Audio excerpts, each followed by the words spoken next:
Beginning of our last unit, end of an era, start of a new era, though. So this is the rise of conservatism, technology, and terror. We are going to spend a little bit more of our time focusing on Reagan than some of the stuff that'll happen more recent times, because one, those other things are more recent. You probably have a little bit more familiarity with it. But two, we're really close to them historically, and so it's kind of hard to get a full sense of the true legacy or impact of those things because life is still happening. So what we're going to be looking at today is going to be that rise of conservatism. I think a really great way to think about history is really an ebb and a flow between, we could say, lowercase p progressivism, lowercase c conservatism. Basically changing things, keeping things the way they are. And there tends to be this back and forth bounce effect where you'll see things go, more progress, and then we're going to revert back to what it was, and then more progress, and then revert back to what it was. Now, generally, we are going to see over time there being a clear progression of progress, right? I think a way to think about that is take any period in the 1400s, we're kind of more progressive than they were in the 1400s, right? Or take America in 1776, we are more progressive now. So that's what generally happens. But within that, there are these trends, and we are seeing a response to a lot of that counterculture movement in the 60s into the 70s. And so we're going to be dealing with a lot of those issues in a way that is a little bit different when it comes to argumentation, right? We're going to see there be an unacceptance or an inability to talk about things like race in the way that they were talked about previously. And so we're going to see ways that politicians will kind of work around that to tap into similar sentiments of very racist policies without maybe necessarily being able to say that. And really, I think Nixon is one of our bridges connecting this, because Nixon is going to work on those, I mentioned this in the Nixon video, some dog whistle type things, and we're going to see that continue with Reagan as well. So our essential question, how did Reagan's presidency reflect the goals of the new right? And so first, let's define this new right. This is what we are referring to a move towards progressivism in the 70s, late 70s, and into the 80s. And this is, again, operating as a backlash against the counterculture movement that had taken place previously. Think about the power movements, right? You're seeing substantial social change, and there's always a response to that. There are four main goals of the conservative movement. One, reduce the size of the federal government. Two, promote family values and patriotism. Three, stimulate business by reducing government regulations and lowering taxes. And four, strengthen the national defense. And I think it's very important to kind of pause and look at this. These four parts of a conservative movement are still things we see as part of the Republican Party, which is more on the conservative side of the political spectrum. You see Republican politicians now always go back to reducing the size of the federal government, leaning especially into the patriotism angle. There's a little bit of coded language in the idea of promoting family values that we'll get to, but they'll also focus on those things. Generally, the hidden part of that is family value means more conservative lifestyles. Maybe it's more religious, but it's not going to be as counterculture-y as you'll see. And there's a big focus on lowering taxes, of course, that the Republican Party will run on, and a focus on the national defense. So when we look at these things now, today, this is kind of where they're coming from. And that's why I've said before, and I'll say it again, I really think the Reagan presidency in particular is going to set a lot of the foundation for where we are now. This is the election results of 1980. It's not particularly close. Reagan is going to run away with this. But I do want to point out this. While he is going to get almost 91% of the electoral votes, he only ends up with about 51% of the popular vote. So it is very close. Now, you are going to see some split in the vote. That's never great if you are the party that the people are splitting from. And then, of course, you are going to see Jimmy Carter not be able to pull out a victory here. The early months of the Reagan year is really interesting because basically immediately the hostages are going to be freed. That's going to be something that Reagan can, a little feather he can put in his cap and be like, look what I've done. I've accomplished this and I barely gotten started. And then someone tried to kill him. See, it doesn't make much sense, Henry. He puts you here and then he runs around with a big gun. President Reagan!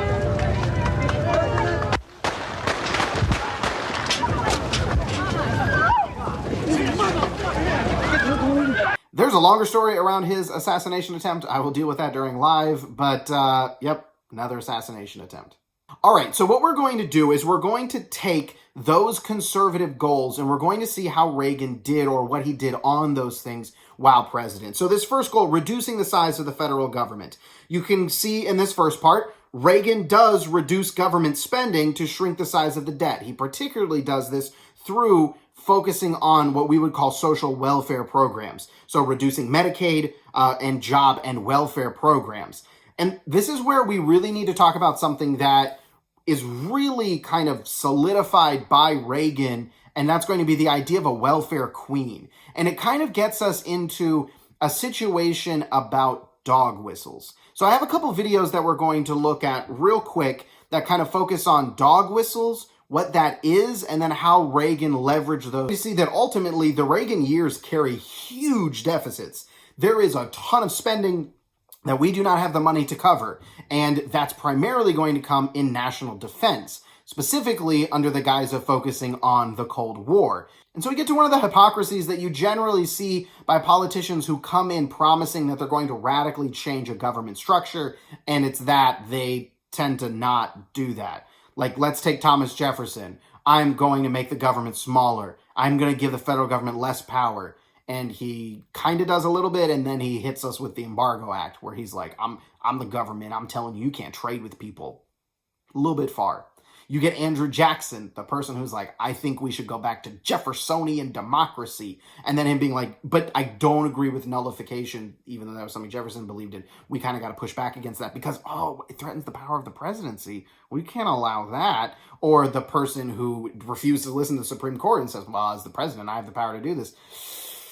Yeah, he's going to get 4 Supreme Court justices. You may have followed the last few years about the true political showdowns when we get Supreme Court justices. He will nominate the first female Supreme Court justice, Sandra Day O'Connor, and he is going to put in Antonin Scalia. Now, for the goal to stimulate business by reducing government regulations and lowering taxes, you are going to see that there will be a reduced power for federal agency, which is going to help bring down a reduction or increase the reduction, however you want to frame that. Long story short, fewer regulations for businesses. This is something you also saw echoed during the Trump presidency. A lot of references to regulations that had been put in place under the Obama administration that were then rolled back. There are a lot of stuff between California and Trump over EPA things and that sort of stuff. So that's also worth a deep dive. But the big part of this is Reaganomics, or supply-side economics. This is really one of the cornerstones of conservative ideology, specifically around taxation and how government and businesses should interact. So Reaganomics is based around a plan where taxes should be cut for those who are wealthy, and then over time, this is also called trickle-down economics, the benefit of those taxes would trickle down to all other categories of people, so the different classes. And that was going to come by people who were richer investing in businesses. Now they have more money because they're not paying taxes. They can invest that in more businesses, which can hire more people and increase costs or payments, and there you go. All that is going to trickle down. You are going to see the economy pick up outside of the, stagflation we had faced. There is some questions to this day about how much of that was based upon the rapid spending in the more military sector or the defense sector, which, again, we've talked about during the FDR and the New Deal. That's a way that you can, really increase your economy if you have the government spending. And they are running deficits to do this. So it's not like this benefit is coming from these tax reductions. In fact, history has shown supply-side economics does not work. This notion of trickle-down economics is not something that works. The rich do not then trickle down those benefits to other people. In fact, you can see in this political cartoon here, this, Reagan statue pouring water, right? Trickle down water. And it's just collecting there in that top one, rich, and it's not actually dripping down to the middle class and those who are poor.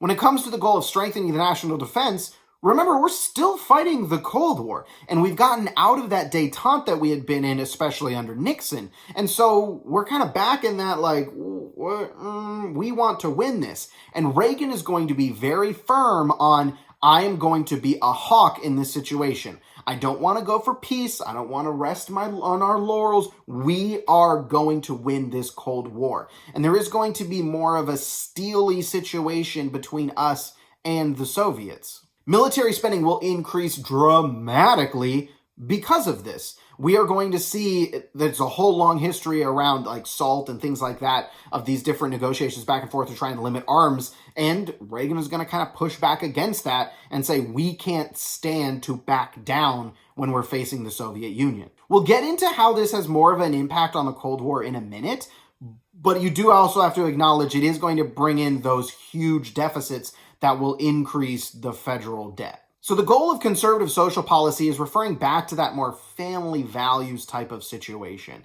And that is really going to be focusing on a few different topics, which we still are addressing today. So the government cuts in these welfare programs are going to obviously hurt people who are being helped by these welfare programs. So you are going to continue to see the social problems from the 60s and 70s continue into the 80s, and there's some reference there for you. Increase in school dropout rates and homelessness, attacks on affirmative action, and urban and minority poverty. There's a lot of other stuff around affirmative action that is happening at that point. You can look at things like the Rehnquist Court, who, of course, the Supreme Court, right, that we just talked about. That is going to have cases that are going to kind of work to slowly chip away at affirmative action. Affirmative action is something that was heralded by Martin Luther King Jr. and is something that was a little bit more prominent in the earlier years, and in the 80s, we're really going to see that drop back. One of the court cases deals with the law school at the University of Michigan. And basically the final determination by the Supreme Court is that while race can play a factor in admittance to a school, there cannot be racial quotas established. You're also seeing kind of a different twist on this in modern day as Asian students are suing Harvard over racial discrimination against them because they're alluding that there is some sort of racial quota within Harvard because they're being more selective on Asian applicants, and therefore white students or other students who do not have the same, scores, rankings, status, whatever, that Asian students have are getting in above those Asian students because of their race. So, yeah, clearly we haven't all settled all of that. One of the main social things that Reagan gets a lot of flack for is his handling of the AIDS epidemic. And I guess he doesn't really handle it or really do anything about it, and so that's arguably where a lot of that comes from. Now, to be fair to Reagan, a lot of people were not treating the AIDS epidemic as very serious, specifically because the main people falling victim to it were gay people, and that was not something that was really widely accepted at the time. And so there's actual video of press meet or conferences in the White House where the press members are making jokes about AIDS.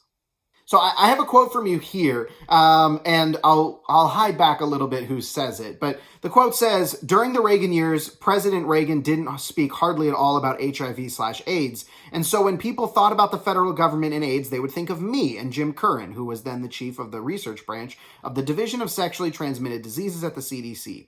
So when the activists, this is referring to activists who were trying to get the government to do more about AIDS, started to appropriately react to the rigidity of the clinical trials, for instance, they started storming the NIH and burning people like me in effigies. And Larry Kramer, now a close friend, was calling me a murderer. And I bring this up for two reasons. One, it highlights the point that the Reagan administration was very quiet on this front, and the people who had to be public about it because that was their job, this person and Jim Curran, received the brunt of the backlash. I will point out this person quoted here says that the response was appropriate. Like they were appropriately reacting to the slowness in dealing with the AIDS epidemic.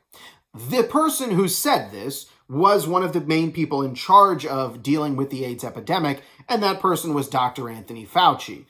There he is giving a little, presser here to Reagan on AIDS. I bring this up for two reasons. One, I feel like we've seen a lot of Anthony Fauci lately. yes, dealing with the coronavirus. He's been in his spot for a long time. He's dealt with a lot of stuff. But the second thing, we're looking a lot now, and I just read an article about how polarized Anthony Fauci has become when it comes to dealing with COVID. And I've seen a lot of stuff like attacking him and terrorizing him. And I've seen a lot of stuff like, I feel so bad for him. And I will point out, here he is talking about when he's, starting out in the Reagan years. And he's like, oh yeah, people were burning me in effigy. So what else you got? And so this guy's been through some stuff. So shout out to him. He still looks great. I mean, holding it together. Good for him. One of the other things you're going to see popping up at this time, and pretty significantly, is going to be crack cocaine. And there is going to be a huge focus on drugs. And that's one of the main things to carry through, especially through the Clinton years. We, of course, can't watch this whole thing in class, and plus, Google and whatnot. But I do recommend looking for the documentary 13th on Netflix. It's a Netflix exclusive, so it's on Netflix. That deals with really the 13th Amendment and things like that. But it gets into the war on drugs, specifically how both political parties are going to adopt what we now look back on as very kind of draconian stances on how to deal with people who are addicted to drugs. They're going to create some very, very harsh punishments for people who are, on drugs, have drugs, dealing drugs, those sort of things, to try and crack down on this. Nancy Reagan very famously has each first lady has like a thing that they focus on. One of Michelle Obama's was around childhood obesity, and that was focusing on getting school lunches to be more healthy. In fact, I just saw some data on that. The data went from, I think about previously 55% of lunches provided by schools were nutritionally deficient for students, and that's down into like 20% or something like that. So that did have some pretty substantial impacts. But anyway, Nancy Reagan's one was to focus on drugs, and her slogan is just say no. I think that's a meme now in looking back and being like, oh, how do old people view this stuff? Like, that wasn't going to work. I will shout out the DARE program, which I actually participated in when I was in elementary school for a brief minute. I think studies have shown actually that if you went through the DARE program, you technically were slightly more likely to do drugs than if you didn't. So rip the DARE program. But a lot of the DARE program did focus on the just say no. And this all, of course, is ignoring the idea of addiction and things like that. In the election of 1984, there is going to be a lot of questions surrounding Reagan, especially for his age, because he is the oldest president. There is a very famous debate moment. So the first debate, which in general, the incumbent, so the person who is the sitting president, does worse in the first debate every time. Obama coming out in 2012, his first debate, basically everyone was like, yeah, Romney won that one. And I don't know if you caught the first presidential debate in 2020, but yeah, same thing. And so one of the things that happens is Reagan comes out kind of poorly. He's looking very lethargic. He's not really being that witty. It's not great. And so there are legitimate questions around his effectiveness. And there were notes that came out after that he was tired and run down after that debate. And then in the next debate, he hit him with this line, and it kind of killed the campaign. Mr. Truitt, your question to President Reagan. Mr. President, I want to raise an issue that I think has been lurking out there for 2 or 3 weeks and cast it specifically in national security terms. You already are the oldest president in history, and some of your staff say you were tired after your most recent encounter with Mr. Mondale. I recall yet that President Kennedy had to go for days on end with very little sleep during the Cuba Missile Crisis. Is there any doubt in your mind that you would be able to function in such circumstances? Not at all, Mr. Truitt, and I want you to know that also I will not make age an issue of this campaign. I am not going to exploit for political purposes my opponent's youth and inexperience.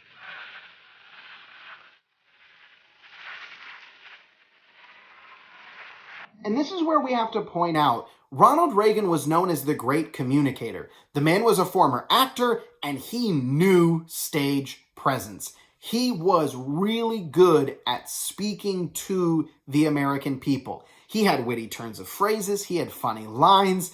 He was not Nixon. He was not Ford, right? Like, he was someone that people felt was approachable. I mean, take this little clip here. A balloon pops or is popped at one of his speeches. This is after he's been, had the assassination attempt. And this is how he handles it. By its very existence and character, Berlin remains the most compelling argument for an open world. We're reminded of the many traditions of openness and democracy that have marked the history of this city. America missed me. So, yeah, dude was really effective at that. Just about 59% of the popular vote, 97.6% of the electoral vote. Yeah, not particularly close. You will see in that top picture, he's got George H.W. Bush as his vice president. That's going to be important for later. He's going to win this pretty handily. There is a coalition of Republicans, but also Reagan Democrats. And one of the key things to pay attention to at this point is, let's look at the South, right? The South, and still even to this day a little bit less, the South very significantly, up until like 2010s, you had a lot of people who were registered Democrat, but would generally go in and vote Republicans, but they just hadn't changed their voting preferences because that was what the South was. So even though those people who tend to be more conservative weren't necessarily changing their views, you are going to start to see them being more willing to accept Republican candidates, especially here with Reagan. I mean, look at Carter, right? Carter is going to win arguably on the back of getting Southern support as a Southern Democrat, and then immediately you're going to, nope, we're okay with Reagan. Then there's also the question, how did Reagan handle Cold War foreign policy in the 1980s? And he takes a hardline stance. So we get this quote, "We will not negotiate with terrorists." The notion of we are not trying to come to the table and deal with you, we are going to beat you. And this gets us into one of the controversies of Reagan's presidency. It ultimately is called the IranContra affair, but we got to talk about how it gets there. So, in 1982, violence will break out between the Israelis and Arabs in Lebanon. That's in 82. In 83, you are going to see 6 U.S. hostages taken in Iran, which I feel like we saw that one before. But now this is under Reagan's watch. And Reagan, of course, got the hostages out the first time, right? So he can't lose on this politically. He's got to win. Now, simultaneously, what you have happening, and we're going to kind of Central America at this point, Sandinistas had come to power in Nicaragua. And Reagan's view was he wanted to help the counter-revolutionaries. So let's double negative this. Revolutionary Sandinistas counter the revolutionaries. That would be the Contras. That's who Reagan wants to support because the Sandinistas are coming in with that socialism. We don't want that socialism or that communism. So we are going to support the counter-revolutionaries, the Contras. We are trying to support them in retaking power in Nicaragua.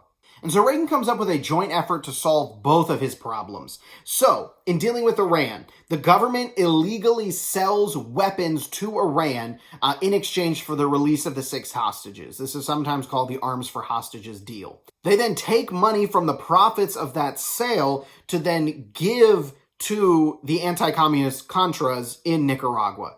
And this is where you get a, hold on, I felt like we weren't negotiating with terrorists. Kind of feels a little bit like we're negotiating with terrorists. Now, one of the reasons why this is such a no-no is because Congress had come out and said, look, we're not dealing with this Nicaragua thing. We're not going to be giving money to them. And this was a way, because of course Congress appropriates money, this was a way for Reagan to get money to then go outside of Congress in this.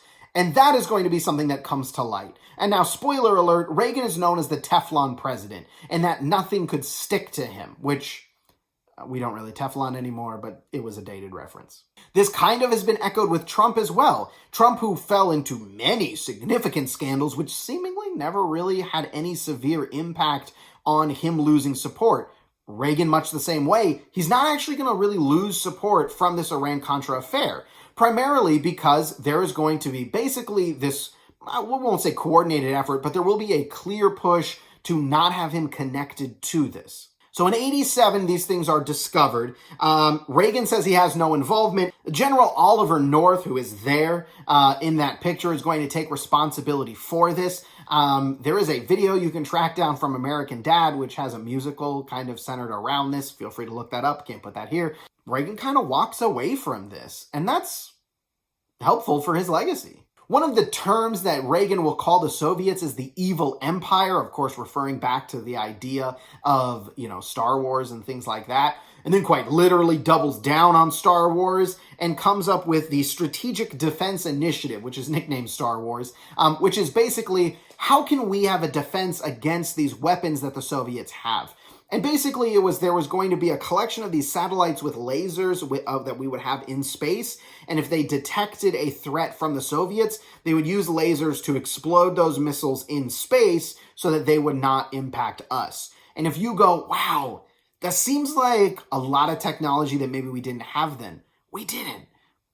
We don't ever get this. We say we have it. We pour money into stuff like this.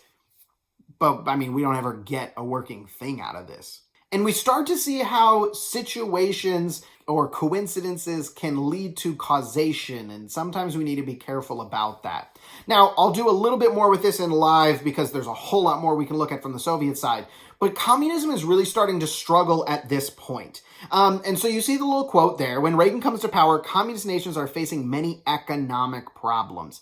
And the Soviet Union is facing that severely. Mikhail Gorbachev is going to become the leader of the Soviet Union, and he's going to introduce some reforms. And I want to be really clear on this because sometimes this gets confused. Mikhail Gorbachev was not focused on democracy. His goal was not to end the Soviet Union. Sometimes people in the West like to look back on that and we're like, oh, good for him, he knew. No, he was trying to make reforms that had to be made in order to hold on to communism. But he learned that if you give a little, you kind of are going to lose. Those two things that are going to happen from a reform standpoint are perestroika and glasnost. So perestroika was in more of an economic focus. We're going to have a little bit of capitalism. We're going to sprinkle a little bit of capitalism in there, and we will allow for some businesses and property ownership. Property ownership was the key of communism, not having it. That's going to be really hard to prevent from spreading. And then glasnost is going to deal with more of the social aspect, freedom of speech and competitive elections. And that really is going to change the tenor of the Soviet Union.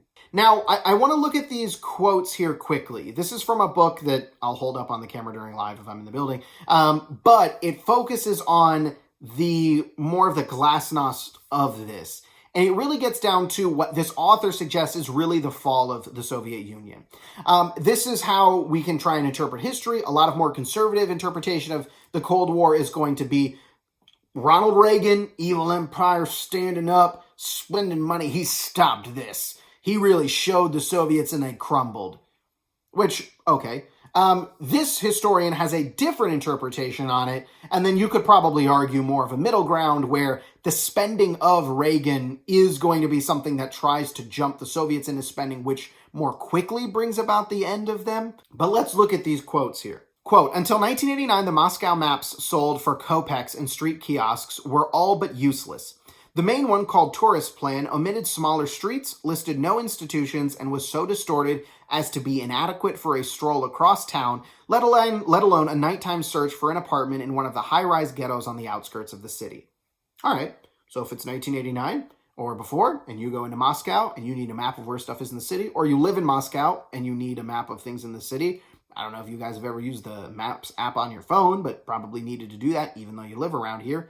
You'd have to buy one, and this historian is saying they were trash. They were just so terrible. Tifit Soviet Brak, or junk, a Russian visitor to Moscow might grumble, trying to blunder his way to a friend's flat with his tourist plan. But the maps were useless not because Soviet map makers were incompetent. Oil geologists had access to excellent maps, which they were permitted to examine only in certain guarded rooms, no note-taking allowed. Ordinary people's maps were useless because they were designed to be useless. Stalin's NKVD had decreed in the late 1930s that no accurate maps should be given to the public for fear that they would fall into the hands of potential military adversaries. So the Soviet Union is purposefully making their maps garbage so that foreign people can't use it to hurt the Soviet Union. But the true real victims for this are the literal Soviet people who need this. Of course, these adversaries didn't bother with the tourist plan. For 20 years, diplomats and correspondents relied on a paperback-sized spiral-bound street map of Moscow, whose authors modestly preferred not to be named on or inside its covers. It was a CIA map, wonderfully detailed since it was drawn from satellite photos. An Armenian doctor offered me a big wad of rubles for mine, but I could not part with it. The map paradox demonstrated vividly how Soviet information control had lasted into a new era, an era in which technology that respected neither borders nor ideologies was making censorship both more difficult and less functional. And that's where this author is really putting their thesis. It was the control of information that was the thing the Soviets could use to keep a hold on their system, and with technology, that goes away. And I think this is interesting as we look a lot at China and how they work with their Great Firewall to try and leverage technology to keep censorship and that. There's a whole conversation around that.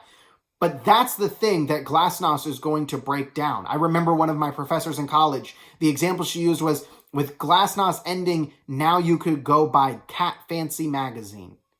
You could go get a magazine and there was a magazine on cats, something that had been prevented before. And now all of a sudden I can make that part of my identity. You can bring jazz in. The Russians loved jazz. Levi jeans, huge thing. This stuff starts to trickle in, and once these Soviets get the taste of that, it's really hard to go back to that communism. And this is where you really see the final thing here for this quote from this historian. Finally, in the autumn of 1988, the country's chief cartographer fessed up to this publication, acknowledging that maps had been deliberately distorted and promising an end to this outmoded practice.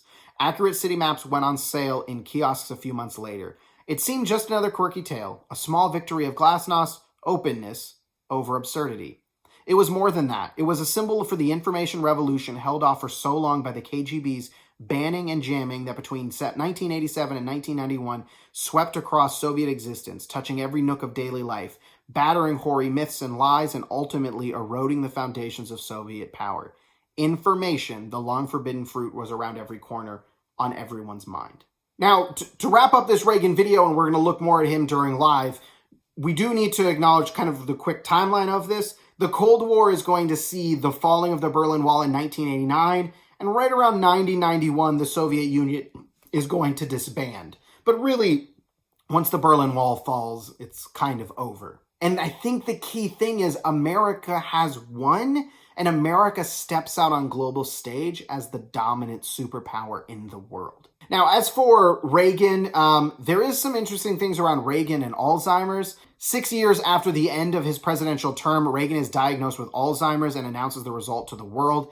I'm not super into Alzheimer's or all of that, but one of the main things that people mention is by the time it's diagnosable, you should have been seeing side effects well before. And there are questions. There's a lot of different videos you can watch of Nancy Reagan maybe feeding him his lines. And there's some conspiratorial stuff around, did he have Alzheimer's while in office? And was Nancy Reagan actually being the president by telling him what to do and things like that? You can research that and decide for yourself. Reagan is going to die in 2004, and years later, his son, Ron, is going to state that he saw early signs of Alzheimer's during Reagan's presidency. And there does continue to still be debate around that. Of course, our key takeaway needs to be H.W. Bush is going to win the next term. You're going to see conservatism extend and move onward. And while we'll look at Clinton and we can say, oh, Clinton's a Democrat and that changed that, a lot of the stuff that conservatism, especially around government size and budgets, and a lot of the stuff around more social policies is gonna kind of continue with Clinton. And so we really then, let's see it continue under George W. Bush. And so a lot of this stuff that Reagan pushes and the conservative movement pushes, it's just starting and it's building a foundation for time to come.